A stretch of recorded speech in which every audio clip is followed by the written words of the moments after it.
పక్షుల గ్రామంలో వారం రోజుల నుండి ఏకధాటిగా కుండపోత వర్షం కురుస్తూనే ఉంది. ఊరి బయటున్న చెరువు పూర్తిగా నిండిపోయి వరద పారుతుంది. చల్లటి గాలికి పక్షులన్నీ బయటకు వెళ్లలేక గొడుగులు పట్టుకుని లూసి పౌరం ఇంటి అరుగు మీద చేరి వణుకుతూ మాట్లాడుకుంటూ ఉన్నాయి.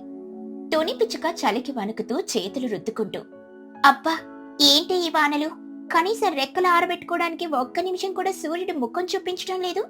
రోజు ఇంట్లో ఆ తడిసిన గింజలు చప్పటి ఆకుకూరలు తిని నా గొంతు చేదుగా అయిపోయింది లూసి. చోటు చిలుక తుమ్ముతూ, అవును తుని, నా పరిస్థితి కూడా అంతే ఉంది. ఈ చల్లటి గాలికి వేడివేడిగా కరకరలాడుతూ ఏదైనా స్నాక్ తినాలని ప్రాణం లాగేస్తుందనుకో. బురదలో తిరిగి ఏ పండ్లు తేవడానికి వీలు లేకుండా ఉంది. నా కొడుకు పండుగాడైతే స్నాక్స్ కావాలని ఇంట్లో ఒకటే గోల చేస్తున్నాడు. మహీకృత నిట్టూరుస్తూ, మీరన్నది అక్షరాల నిజం చోటు. నాకైతే బాగా మసాలాలు దట్టించిన మాంసాహారం ఏదైనా తినాలనుంది. ముఖ్యంగా ఈ వర్షం పడుతున్నప్పుడు చెరువులో దొరికే తాజా చేపలతో చేసిన కరకరలాడే చేపల పకోడీ తింటే ఆ మజాయే వేరు. కానీ ఈ వరదలో చెరువుల్లోకి వెళ్లి చేపలు పట్టే ధైర్యం ఎవరికి ఉంది చెప్పండి? ఓపిక ధైర్యం ఉన్నా ఎక్కడికి వెళ్తాం మహిగారు? కింద నేలంతా వరద నీటితో నిండిపోయింటే ఆ చేపల పకోడీ మాట దేవుడెరుగు గాని ఎవరైనా వేడివేడిగా కనీసం మిరపకాయ బజ్జీలిచ్చినా అమృతంలా తినేస్తాను నేను. బుజ్జి పిచ్చుక ఏడుపు ముఖంతో, అమ్మా నాకు చప్పటి ఆకులు వద్దమ్మా. మహి ఆంటీ చేపల పకోడీ అని చెప్తుంటే నా నోట్లో నీళ్లు ఊరిపోతున్నాయి. నాకు కర్కర్లాడే చేపల పకోడీనే కావాలమ్మా. అవును పిన్నే, బుజ్జి కరెక్ట్ గా చెప్పిందే. చేపల పకోడీలో ముళ్ళు లేకుండా మెత్తటి ముక్కకి కారం పట్టించి నూనెలో వేయిస్తే భలే ఉంటుంది కదా. ఎవరైనా అలా వండి పెడితే ఎంత బాగుండు. ఈ చలికి కడుపు నిండా తినేయొచ్చు. సర్లే బుజ్జి, ఏడవకు. ఈ వాన తగ్గగానే నేను చెరువు దగ్గరికి వెళ్లి చేపలు తెచ్చి నీకు వండి పెడతాను. అంతవరకు ఈ చప్పటి తిండితోనే అడ్జస్ట్ అవ్వు. వీళ్ళ మాటలన్నీ పక్క చెట్టు మీద ఉన్న చిచ్చుకాకి స్పష్టంగా వినిపిస్తాయి. పక్షుల కోరికను చూసి చిచ్చుకాకి బుర్రలో వెంటనే ఒక గొప్ప వ్యాపార ఆలోచన మెరుస్తుంది. చిచ్చుకాకి తనలో తాను నవ్వుకుంటూ, విన్నావా చిన్నగా, ఊళ్ళో జనాలందరికీ వేరువేరుగా చేపల పకోడీ తినాలని ఉందట. ఈ వానాకాలంలో ఇలాంటి స్నాక్స్ పెడితే అందరూ గొడుగులేసుకొని మరి నా దగ్గర క్యూ కడతారు. ఇదే మనకు డబ్బులు సంపాదించడానికి కరెక్ట్ టైం రా. ఏంటమ్మా నీ ప్లాను? వాళ్ళకి చేపల పకోడీ కావాలట. కానీ ఈ వరదలో మనం చెరువులోకి వెళ్లి చేపలు ఎలా పడతామమ్మా? మనకి వల వేయడం కూడా రాదు కదా. నీళ్ళలోకి వెళ్తే కొట్టుకుపోతాము. నా తెలివి నీకు తెలియదురా చిన్నగా. మనం చెరువులోకి వెళ్లాల్సిన పనే లేదు. నిన్న రాత్రి వరద నీరు మన ఇంటి వెనుకున్న చిన్న గుంటలోకి ఉధృతంగా వచ్చింది కదా.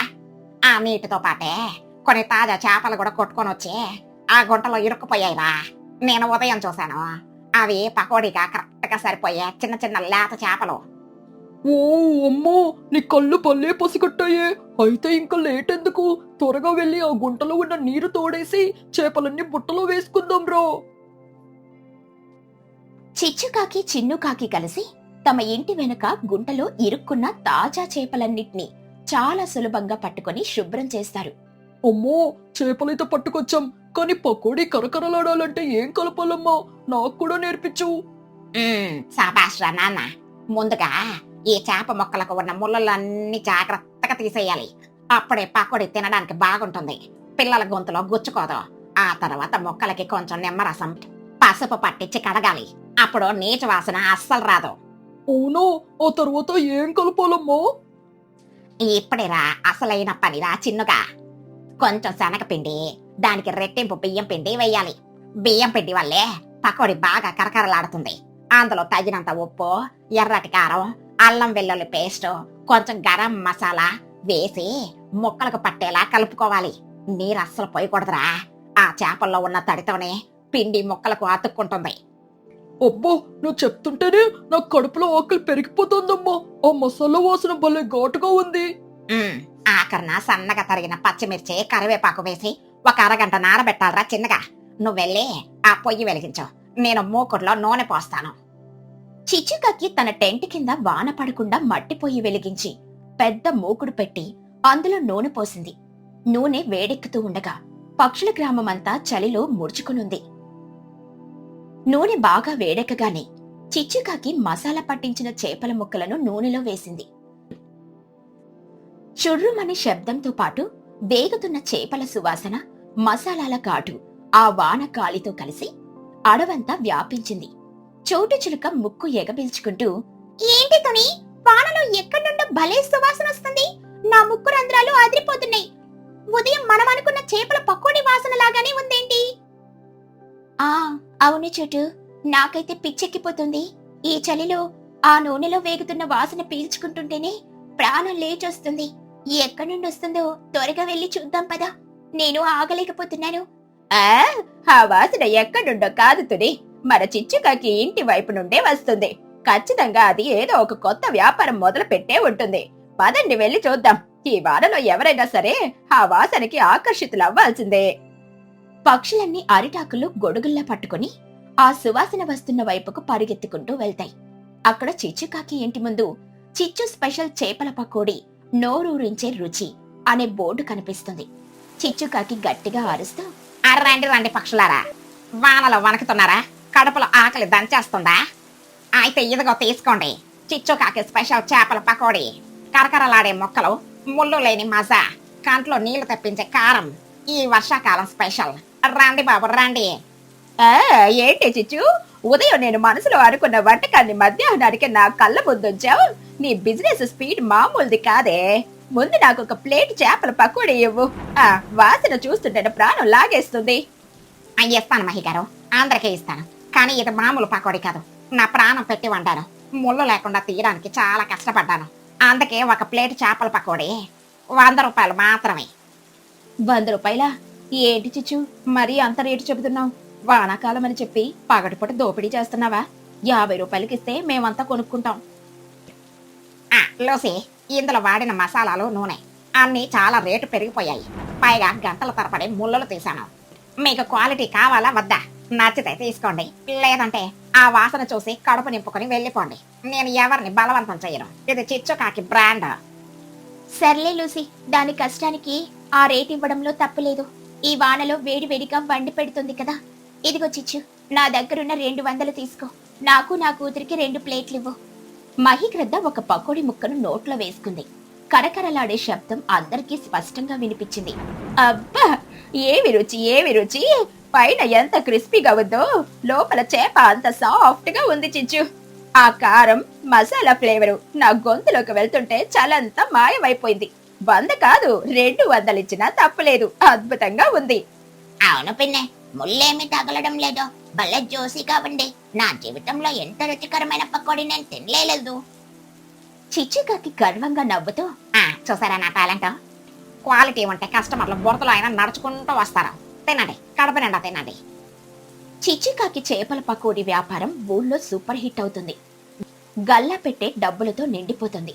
ఇది చూసి పక్క వీధిలో ఉండే కుహుబాతుకి కన్ను కుడుతుంది. విపరీతమైన అసూయతో రగిలిపోతుంది.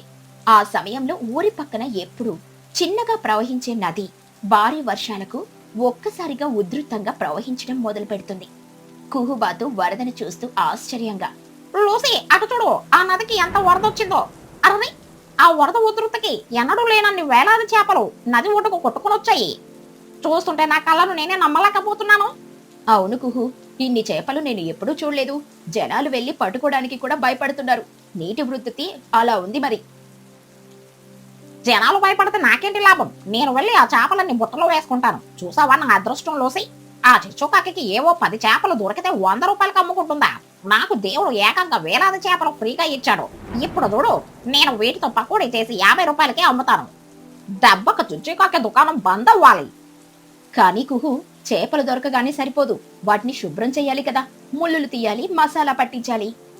కుహుబాతు వెటకారంగా, అదంతా టైం వేస్ట్ లూసీ. కస్టమర్లకి వేడివేడిగా నూనెలో వేయించి ఇస్తే చాలు, లాగించేస్తారు. నేను ఒకేసారి 100 పకోడీలు వేస్తాను చూడు. కుహుబాతు ఎంతో అత్యాశతో బుట్టల కొద్ది చేపలు పట్టుకొచ్చి అలాగే హడావడిగా వాటిని కడగకుండా, ముళ్ళులు తీయకుండానే పిండిలో ముంచి నూనెలో వేయడం మొదలు పెడుతుంది. తన గూటి ముందు కుహుబాతు స్పెషల్ ఒరిజినల్ చేపల పకోడీ సగం రేటుకి కేవలం 50 రూపాయలు మాత్రమేనని పెద్ద బోర్డు కూడా పెడుతుంది. సగం రేటుకి ఒరిజినల్ చేపల పకోడీ దొరుకుతుందనే ఆశతో ఊరిలో ఉన్న చాలా మంది పక్షులు చిచ్చుకాకి దగ్గరికి వెళ్లకుండా కుహుబాతు దగ్గరికి పరిగెత్తుకుంటూ వస్తారు. ఏంటి కుహు, 50 రూపాయలకి చేపల పకోడీ ఇస్తున్నావా? మంచిదానివి. చిచ్చుకాకి ఎక్కువ రేటు పెట్టి మమ్మల్ని దోచుకుంటుంది. సరే, ముందు నాకు ఒక ప్లేట్ ఇవ్వు.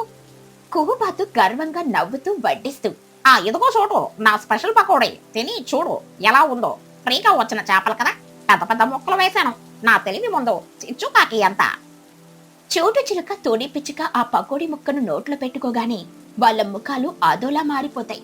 చోటు చిలుక నొప్పిగా అరుస్తూ, అమ్మో, నా పంటి కింద ఏదో గట్టిగా గుచ్చుకుంటోంది కుహు. ఏంటిది? చేపల నిండా ముళ్ళులు అలాగే ఉన్నాయి. నా గొంతులో గుచ్చుకునేలా ఉన్నాయి కదా. తొడి పిచ్చుక గట్టిగా ఉమ్మేస్తూ, చీచి, ఏంటి కుహు ఈ పచ్చివాసన? కనీసం ఉప్పు నిమ్మకాయ వేసి చేపలను కడగలేదా? ఇది చేపల పకోడీ కాదు, పచ్చి చేపను పిండి రాసి నూనెలో పడేసినట్టుంది. నీచు వాసనకి నాకు వాంతొచ్చేలా ఉంది. మహీక్రద్ద కోపంగా, ఏంటి కుహు ఈ నిర్లక్ష్యం? చిచ్చుకాకి 100 రూపాయలు తీసుకున్న గంటల తరబడి ఓపికగా ముళ్ళులు తీసి నీచు వాసన రాకుండా శుభ్రంగా చేసి ఇచ్చింది. నువ్వు ఫ్రీగా చేపలు దొరికాయి కదా అని శుభ్రం చేయకుండానే వేయించేస్తావా? నీ డబ్బుల ఆశ చూసి మేం మోసపోయాము. కుహుబాతు కంగారుగా, అలా కాదు మహిగారు, రేటు తక్కువ కదా అని ముళ్ళులతో తినేస్తారని అనుకున్నాను. టైం లేక కడగలేదు అంతే. టైం లేకపోతే వ్యాపారం మానే కుహు. రేటు తక్కువ అని చెప్పి గొంతులో గుచ్చుకుని ముళ్ళులు పెడతావా ఏంటి? నీ వంట అస్సలు బాలేదు. నీ పకోడీ నువ్వే తిను, మా డబ్బులు మాకిచ్చేయి. పక్షులన్నీ కుహుబాతుని తిట్టి వాళ్ళ డబ్బులు వెనక్కి తీసుకుని మళ్ళీ చిచ్చుకాకి దగ్గరికి వెళ్లి క్యూ కట్టాయి.